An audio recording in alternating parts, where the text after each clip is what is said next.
Ampuliriza nkulamusiza nnyo era nenkwaniriza mu kitabo kyaffe ekijja kyenkakasa nti okukiwulira ogenda kusookera wano. Ekituufu ye Nkeesalo kya twamufundikidde era nkakasa nti ku ye buli ali wano bitono byabuuza, naye gwe wenna alina ekibuuzo tebuli bakikeerezi, okkirizibwa okubuuliza wonna w'oyagalidde era w'osoboledde. Kaŋŋambe nti olugendo lwaffe olw'obutabo obunyuvu naddala obupya tulabika tutandika butandike era nga Katonda akkiriza bungi obunyuma tukyabulaba, nkuma obutiisa bukyajja era buyitirivu obuyigiriza buli awo butulinze. Ku mulundi guno ekitabo kye mbaleetedde eyakiwandiika yakiwa erinnya oba omutwe Ensi y'Okwejjusa. Erituukira obulungi ku ebyo bye yawandiikako era nga bwe tugenda okulaba. Naye nga tetunnaba kutandika mu butongole, nsaba neeyambisa omukisa guno okusaba gwe wenna alina engeri okutukwatizaako okutumbula obutabo bwaffe buno, kuba waliwo bungi obutannaba kuba printed ate nga kyandibadde kirungi. Obuyambi sitegeeza ssente zokka ba mikwano, nedda, wabula oyinza n'okuba ng'omanyi omuntu asobola otukolera omulimu ogwo obulungi oba ggwe kennyini, awo buli ludda ate ne luba nga luganyuddwa okuva mu lunnaalwo. Era mu buufu obwo mbasaba mukirowoozeeko bannange. Munsonyiwa okufaananaalanya naye mmwe bange manyi temujja kunnyigira nnyo. Ebyo ndowooza mbinnyuse bubimbi kuba nange kyensinga okwesunga ke katabo, era kanve wano wennyini nkutwale mu kitundu ekisooka eky'ekitabo kyaffe Ensi y'Okwejjusa n'essuula esooka, ennyonta emunywesa ag'ekitaba.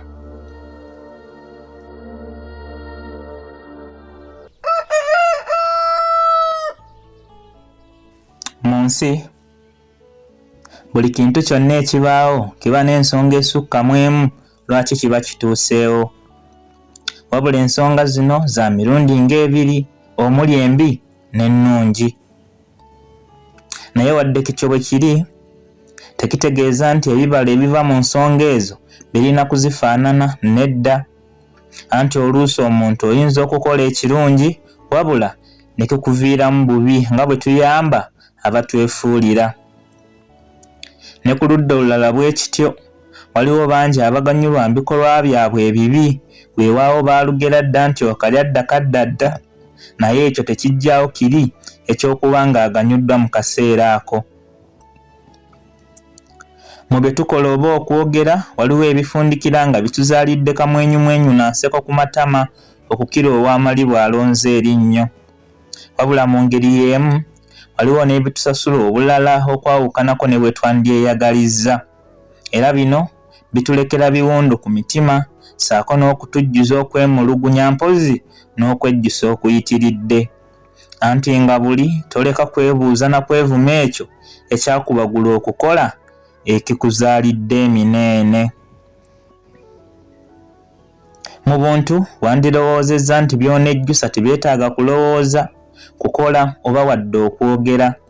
Naye ekyennaku era ekyembi nti ebisinga tukaluubirirwa okumanya kiki ekinaabivaamu, bwe tutyo ne twekanga obwekanzi nga kye wakolera mu ssanyu ate kikuzaalidde maziga. Era kino bangi tukyanukula na kwevunaana ssaako n'okwejjusa okuyitiridde. Omuntu n'atuuka n'okukemebwa okwesaanyaawo oluvannyuma lw'okulemererwa okugumira ebimubonyaabonya awamu n'okwevunaana olutatadde. Obudde bwali busemberera okuvaako eddiba, kakazi kattu ka ssuubi ne kafuna ezzadde ly'omwana ow'obulenzi gwe kaazaalira mu mbeera gy'otayinza kukemebwa kuyita nnungi wadde omulundi n'ogumu. Ekituufu okuzaalibwa kw'omuto ono kwali kwetobeseemu okusoomoozebwa okwa buli ngeri, era singa simaanyi g'oyo ali waggulu nkakasa nga sibuusabuusa okuzaalibwa kwe tekyandisobose, oba oli awo n'eyamuzaala teyandisimattuse ssanya. Katonda bwe yali atonda ensi, omuntu yamusukkulumya ku byonna bye yatonda ng'amuwa amagezi n'obuyinza okukira bye yali atonze. Wabula kinakuwaza bya nsusso okuba ng'abantu abamu amagezi agaabaweebwa tebalina wantu wonna we bagooleseza, nga bo tebafissaawo kadde wadde eddakiika okulowooza nga tebannakola, wamma nga bo ekibajjidde mu kaseera we kibajjiridde bwe bakikolera ewatali kwefumiitiriza ku kyo. Era osindikiddwa mu ttuluba lye limu gwe wenna omusajja ng'okufunisa embuto wagufuula mulimo gwo gwa mu mutwe, ne wabula ng'ebigoberera oluvannyuma lw'ekyo tolina ky'oyagala kumanya, n'ofaanana ono Ssemuwemba eyagootaanya obulamu bw'omuto Ssuubi eyali yayongerwako n'eri abangi si banno, weewaawo naye yali avunaanibwa kyenkanyi ku kyali kimutuuseeko. Ssuubi kaali kawala kato ddala, wabula nga kukko obulungi n'obugezi kwe bisinziira ne bisaasaanira buli eyagabana. Bwe kaawereza emyaka 16 kaali kasoma kibiina kya 7, naye singa tebyali bizibu bingi mu kaseera kano kandibadde kaakimala dda, wabula obwavu obwali gye kaali kaazaalwa nga buwunya n'okuwunya era nga kyenkana bwagala kwezimbira nnyumba mwe busula okusinziira omwo okwongera okutigomya Abamoli.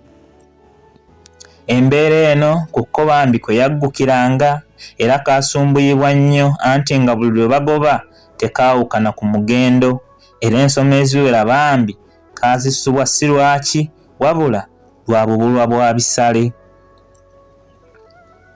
Nga kayingira ekibiina ekyomusanvu, embeera y'ewaka teyali bubeezimbye obwenkanidde awo, wabula ayitewa na Ssuubi nti luliba olwo enaatereera.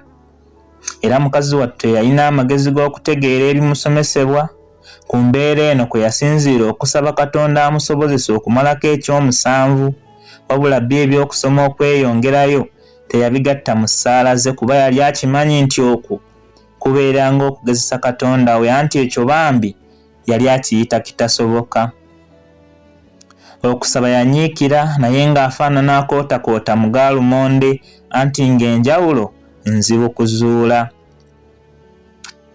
Bazadde be abaali baatandika edda okuweerera okukuyita ekibonerezo bwe baalaba bigaanidde ddala ne bamutegeeza bwe yalina okuva ku ssomero atuule akole ebirala okusinga okufuuka omuguudo olw'engeri gye yagobwangamu. Kuba bo ekyo baali bakiraba ng'okwonoona ebiseera, awo nzike nga takkiriziddwa kwetaba na bakungula. Kaabambi kaateekawo ensonga lwaki kaalina okusigala mu ssomero, naye ng'ensonga ya ssente ate yali enkulu terina bugezi. Mu kwagala okutuukiriza ekirooto kye, bangi yasalawo naye butereevu awoma omutwe mu kaweefube w'okuyigga ensimbi ezaali zifuuse entabiro y'ensonga okumujja mu kusoma, wabula ng'ew'okutandikira teyeekakasaawo. Obulimu obusaamusaamu yabukola, wabula ng'ezivaamu zikuba ensonyi, kale nga tezirina kinene kya nnyo kye ziyinza kugatta ku bwetaavu. Era wano naye we yatandikira okumanya n'okuzuula nga kirabika olugendo lwe mu kusoma awo terwali lwa kusukkawo. Nga bwe yali asazeewo teyalekera kuyigga kasente,